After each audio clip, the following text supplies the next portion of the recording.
Hi there. So, I just finished a four-mile run.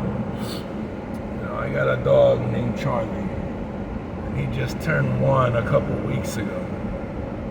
The first few times I took him for a run,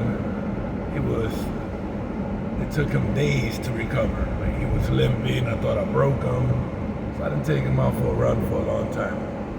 And then every so often I took him for a run. So when he turned one, I decided, it's time. Your muscles are pretty developed for a dog. So I've been taking him for a run. And before today, he had ran, I think, like 7 or 8 miles in the last 2 days in a row. So this morning I get up. He knows I'm going. He starts crying. I put him in his crate. He's crying. I take him outside. He's crying. He knows I'm going. And I ain't putting his vest on, so he knows he ain't going. I go downstairs. He's crying. I go outside. I hear him barking. So I'm like, okay, you're going to get hurt, but I'll take you.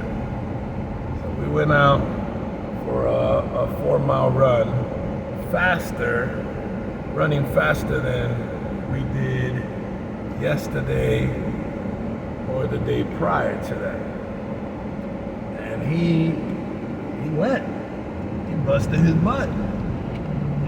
Not easy because I seen him towards the end there. He was slowing down. He drank a lot of water.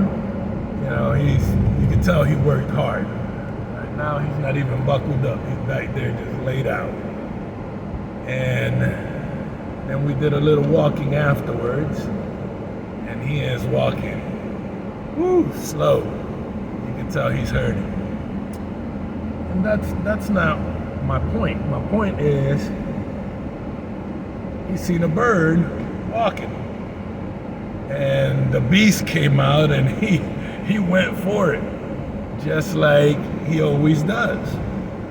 No matter how tired he was, he went after his goal, always trying to get a squirrel or a chipmunk or a bird. And no matter how tired he was, no matter how hard he's been working, that did not deter him from going after his goal. His goal is one day to catch one of those things. So it's an important lesson. And Charlie, reminded me that no matter how hurt we are, no matter how hard we work, no matter if we think our tank is on E, I love, a lot of people have a problem with David Goggins because he cusses so much, but I love, one of the things that he says is that when you think you're out of gas, when you think your tank is on E, you're only at 40%. And that's helped me psychologically, cope with a lot and go for mine. I mean, from being a heavy smoker for over 20 years and vaping for like 10 years. I think I vape more than I smoked. And drinking almost every day of my life and then 2.5 years ago, trying to run for the first time in my life, and I ran 0.22 miles. That's not even a quarter of a mile. And I thought I was gonna die, puke, throw up. I mean, it was just like, if you ever thought something was impossible, it was impossible for me to run.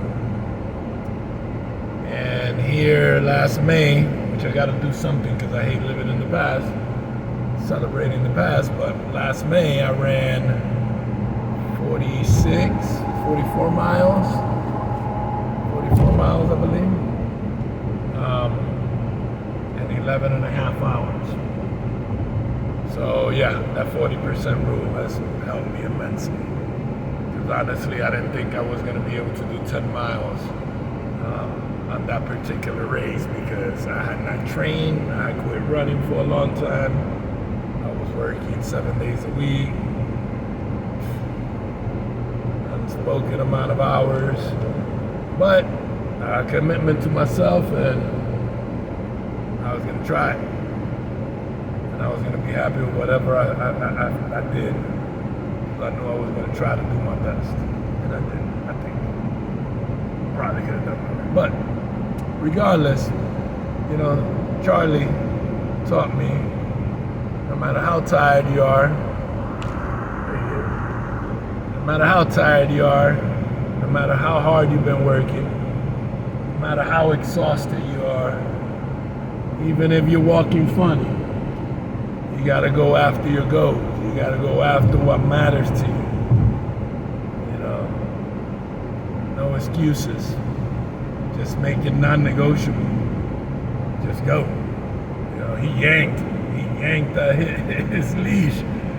He was ready to, you know, bulldog again. So, lesson of the day, just be like Charlie, y'all. Love ya.